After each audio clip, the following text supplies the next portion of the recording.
Video में हम लोग पढ़ेंगे ऊष्मीय वियोजन और वैद्युत वियोजन और अपघटन क्रियाएं। कल हम लोगों ने अपना जो पिछला वीडियो था उसमें हमने पढ़ा था संयोजन और वियोजन अभिक्रियाओं के बारे में। तो मैंने आपको बताया था कि संयोजन अभिक्रिया में पदार्थ जुड़कर एक नया यौगिक बनाता है, जबकि वियोजन अभिक्रिया में पदार्थ टूट जाता है ना, एक पदार्थ टूटकर दो या दो से अधिक उत्पाद बनाता है। अब जो हमारा वियोजन है, ठीक है, इस वियोजन को हम अपघटन भी कहते हैं, ठीक है, क्योंकि अपघटन अभिक्रियाएं और वियोजन अभिक्रियाएं दोनों अभिक्रियाओं में एक पदार्थ टूटकर दो या दो से अधिक छोटे पदार्थ बनाता है। एक यौगिक दो या दो से अधिक छोटे यौगिकों में या तत्वों में टूट जाता है। लेकिन अंतर क्या है वियोजन में और अपघटन में, अंतर क्या है? अब हमारे सामने ये प्रश्न है, ठीक है। तो सबसे पहले हम वियोजन पढ़ते हैं, समझते हैं पूरी तरीके से, फिर इसके बाद हम अपघटन को समझेंगे। देखिए, सबसे पहले अगर मैं बताऊं आपको तो वियोजन हमारा दो तरह से होता है। बेसिकली होने को तो तीन तरह से होता है, लेकिन वो एक सामान्य घटना होती है तो हम उसको ज्यादा नहीं लेते हैं। तीन तरह से ऐसे कि ऊष्मीय वियोजन है, वैद्युत वियोजन और एक होता है प्रकाश वियोजन। तो वियोजन का अर्थ है टूट जाना, है ना, एक पदार्थ का दो या दो से अधिक पदार्थों में टूट जाना, अपना विभक्त हो जाना। लेकिन अगर ये विभाजन कुछ इस तरीके से है कि हमने जो भी ऊष्मा दी या हमने विद्युत प्रवाहित की या जो भी हमने किया है ना, प्रकाश की उपस्थिति में रखा, अगर ऐसा करने से, ठीक है, हमारा पदार्थ तो दो पदार्थों में विभाजित हो गया, लेकिन ठंडा करने पर हमारा मूल पदार्थ वापस हमको मिल गया, ठीक है, या मतलब जैसे ही हमने प्रकाश की उपस्थिति में रखा वो टूट रहा है, लेकिन प्रकाश हटाने के साथ ही वो वापस जुड़ जाता है, ठीक है। या जैसे ही हमने विद्युत वियोजन करने की कोशिश की वो टूट रहा है, लेकिन फिर जैसे ही हमने वो प्रभाव हटाया वो वापस अपने मूल स्वरूप में आ रहा है। यानी कल मैंने जो बताई थी उत्क्रमणीय अभिक्रिया की अभिक्रिया दोनों तरफ चल रही है, यानी पदार्थ एक बार टूटता है और अगर हम वो प्रभाव हटा लें दोबारा वो पदार्थ हमको वापस मिल रहा है। तो ऐसी स्थिति में जो अभिक्रिया है, जो टूटना है, ये वियोजन कहलाएगा। लेकिन यदि हमारा पदार्थ हमने उसको प्रकाश मतलब चाहे प्रकाश की उपस्थिति में, चाहे ऊष्मा देकर, चाहे हमने विद्युत प्रवाहित करके, कैसे भी हमने पदार्थ में जब ये प्रभाव किए और इस प्रभाव को करने पर पदार्थ टूटा, लेकिन जैसे ही हमने अपने प्रभाव को हटाया, ठीक है, ऊष्मा दे रहे थे तो हमने ऊष्मा हटा ली, प्रकाश की उपस्थिति में था तो हमने प्रकाश हटा लिया, विद्युत प्रवाहित कर रहे थे तो वो बंद कर दी। तो अगर ऐसा करने पर वापस हमको अपना पदार्थ मूल रूप में नहीं मिले तो फिर वो घटना कैसी हो जाएगी? अपघटन। तो अंतर समझ में आ रहा है? वियोजन में प्रभाव हटाने पर वो वस्तु, वो यौगिक हमको पुनः प्राप्त हो जाता है, लेकिन अपघटन में प्रभाव हटाने पर भी हमें वो पदार्थ वापस नहीं मिलेगा। यानी वियोजन एक उत्क्रमणीय अभिक्रिया है जो दोनों दिशाओं में चलती है, जबकि अपघटन एक अनुत्क्रमणीय, देखिए यहाँ पे वियोजन उत्क्रमणीय अभिक्रिया है, जबकि अपघटन क्या है? अनुत्क्रमणीय अभिक्रिया है, यानी वो दोनों दिशाओं में नहीं होता, अभिकारक जुड़े वो टूटेगा, टूटकर दो या दो से अधिक उत्पाद बनाएगा, लेकिन वो उत्पाद आपस में मिलकर पुनः अभिकारक का रूप नहीं लेंगे, जबकि वियोजन में ऐसा होगा, ठीक है। मैं कुछ उदाहरणों से इसको स्पष्ट करती हूँ। तो सबसे पहले वियोजन में समझिए, जैसे ऊष्मीय वियोजन। ऊष्मीय वियोजन जैसे नाम से स्पष्ट हो रहा है, वे अभिक्रियाएं जिनमें यौगिकों को गर्म करने पर, यौगिक मतलब इसमें ऊष्मा देने पर, गर्म करने का मतलब क्या है? ऊष्मा देने पर अगर हम यौगिक हमारा दो या दो से अधिक पदार्थों में विभाजित हो जाता है और ठंडा करने पर हमें दोबारा वही यौगिक प्राप्त हो रहा है, तो ये ऊष्मीय वियोजन कहलाएगा। कल मैंने एक एग्जाम्पल भी दिया था अपने पिछले वीडियो में, जैसे मैंने बताया था आपको कि हमारा NH3 है, कौन सी गैस है? अमोनिया, और HCl हाइड्रोजन क्लोराइड। कल हमने इनके नाम भी लिखे थे अपने वीडियो में। अमोनिया, अपने पिछले वीडियो में हम लोगों ने इनका नाम भी पढ़ा था, अमोनिया, और ये है हाइड्रोजन क्लोराइड, ठीक है। तो अमोनिया हाइड्रोजन क्लोराइड ये NH4Cl बनाते हैं। ठीक है, अब चाहे आप इसको ऐसे लिखो चाहे आप इसको ऐसे लिखो, ये दोनों जुड़ते हैं ठंडा करने पे तो NH4Cl मिलता है, और जब गर्म होते हैं तो हमें NH4Cl टूट जाता है अमोनिया में और HCl में। इस रिएक्शन को आप ऐसे भी लिख सकते हो, डजंट मैटर, बट उसमें आपको ये ध्यान रखना पड़ेगा कि जब आप लिखोगे, ये क्या है, अमोनियम क्लोराइड। नाम मैं बार बार इसलिए बता रही हूँ कि आप इनको सबको याद करते जाइए, जितनी ज्यादा से ज्यादा यौगिक याद होंगे उतना ही आपको फायदा रहेगा।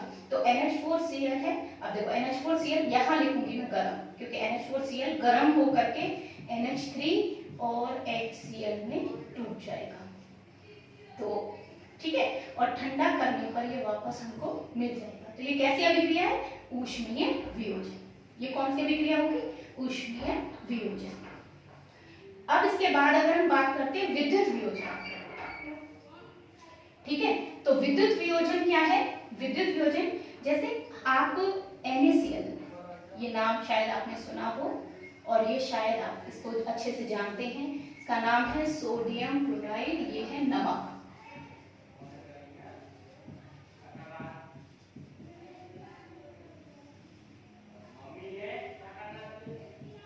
ठीक है, सोडियम क्लोराइड है नमक, और नमक को अगर हम, ठीक है, जल में घोलते हैं, जल में घोलने पर, इसको मैं और लंबा कर देती हूँ, ठीक है, जल में घोलने पर तो हमारा NaCl Na+ और Cl- में टूट जाएगा। ये धनायन मिल गया हमको, ठीक है, सोडियम आयन,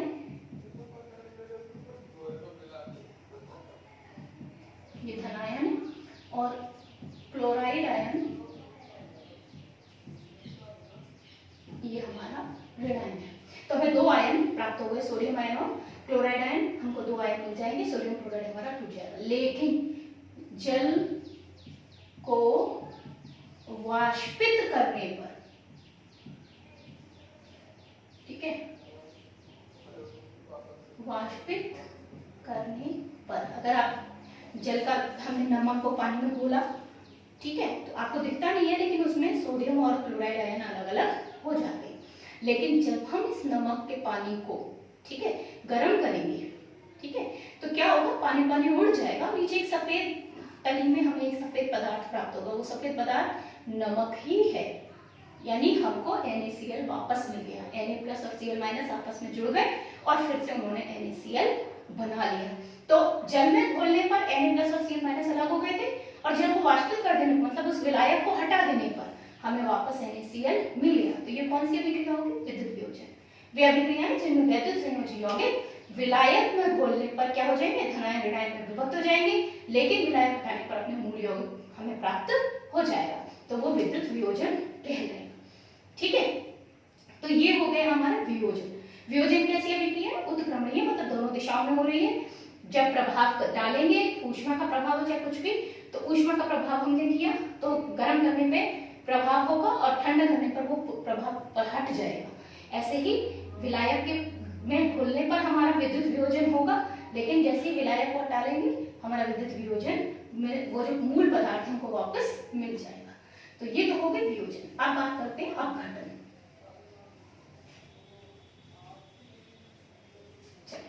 अपघटन में क्या है, मैंने जैसे यहाँ लिख भी रखा है, वे अभिक्रियाएं जिनमें कोई यौगिक अपने अवयवी तत्वों या छोटे यौगिकों में अपघटित हो जाता है। सामान्य रूप से अपघटन जब कोई वस्तु सड़ती है, गलती है, जैसे कोई सजीव प्राणी है और उसकी मृत्यु हो जाती है, उसके बाद भी उसके शरीर का अपघटन होता है, ठीक है ना, वो धीरे धीरे उसके कोशिकाओं का अपघटन प्रारंभ हो जाता है, उसके शरीर का अपघटन प्रारंभ हो जाता है। और जैसे लकड़ी है, केवल सजीव नहीं, निर्जीव भी, कोई लकड़ी है सूख जाती है, अगर वो आप ऐसे ही छोड़ देते हो तो धीरे धीरे उसका भी अपघटन होने लगता है, वो बहुत कमजोर होती है, धीरे धीरे कमजोर होती जाती है, लकड़ी बिल्कुल ऐसी हो जाती है कि आसानी से टूट जाए, ठीक है ना, कहाँ वो इतनी कठोर होती है, कहाँ वो ऐसी हो जाती है। तो ये अपघटन क्रियाओं की वजह से ही होता है। अपघटन क्रियाएं कैसे होती है? अनुत्क्रमणीय, वो कभी भी पुनः वापस अपने मूल रूप में पदार्थ को नहीं देते। ठीक है, तो अपघटन का भी है आपका एक, मैं दोनों वो लेती हूँ आपके, मैं इसी में थोड़ा सा चेंजेस किए दे रही हूँ, ये परिभाषाएं तो आप लिख ही लेंगे। ठीक है, इसी में मैं चेंज किए दे रही हूँ थोड़ा सा अपना यहाँ और यहाँ, ये मैं अपघटन अभिक्रियाओं के लिए ही लिख रही हूँ। तो अगर हम बात कर रहे हैं ऊष्मीय अपघटन, तो ऊष्मीय अपघटन में क्या चेंज हो गया? वे अभिक्रियाएं जिनमें यौगिक को गर्म करने पर यौगिक दो या दो से अधिक पदार्थों में विभाजित हो जाता है, ठंडा करने पर मूल यौगिक प्राप्त, यहाँ पे आ जाएगा, नहीं होता है।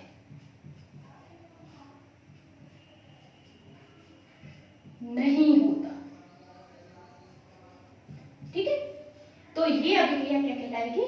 ऊष्मीय अपघटन।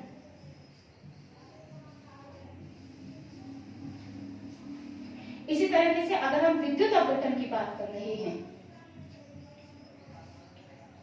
तो विद्युत अपघटन में भी विद्युत संयोजी यौगिक, ठीक है, ये यहाँ पे मुझे परिभाषा थोड़ी चेंज करनी पड़ेगी क्योंकि यहाँ जल में घोलने पर नहीं है,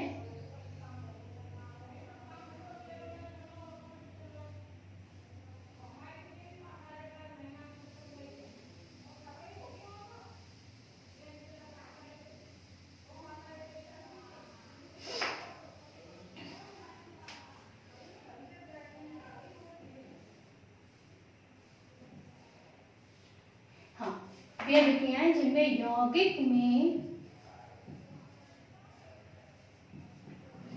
विद्युत धारा प्रवाहित करने पर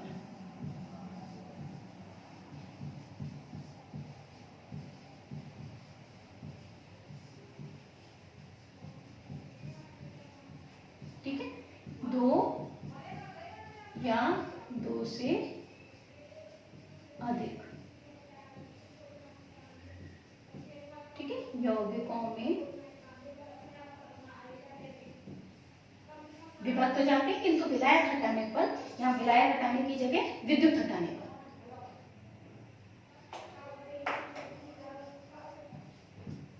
पुनः मूल यौगिक प्राप्त नहीं होता। ठीक है, तो इसको हम कहते हैं विद्युत अपघटन।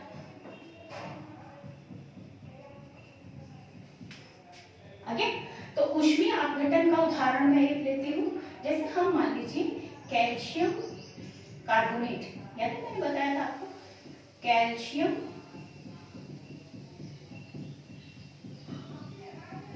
कार्बोनेट है और कैल्शियम कार्बोनेट को हमने गर्म किया, तो गर्म करने पे वो कली चूना कैल्शियम ऑक्साइड और कार्बन डाइऑक्साइड में टूट जाता है। लेकिन अगर आप कैल्शियम ऑक्साइड और कार्बन डाइऑक्साइड को वापस क्रिया कराओ, वापस में जोड़ने की कोशिश करो, तो आपका कैल्शियम कार्बोनेट आपको वापस नहीं मिलेगा। तो ये कैसी अभिक्रिया है? ऊष्मीय अपघटन। इसी तरीके से विद्युत अपघटन क्या है?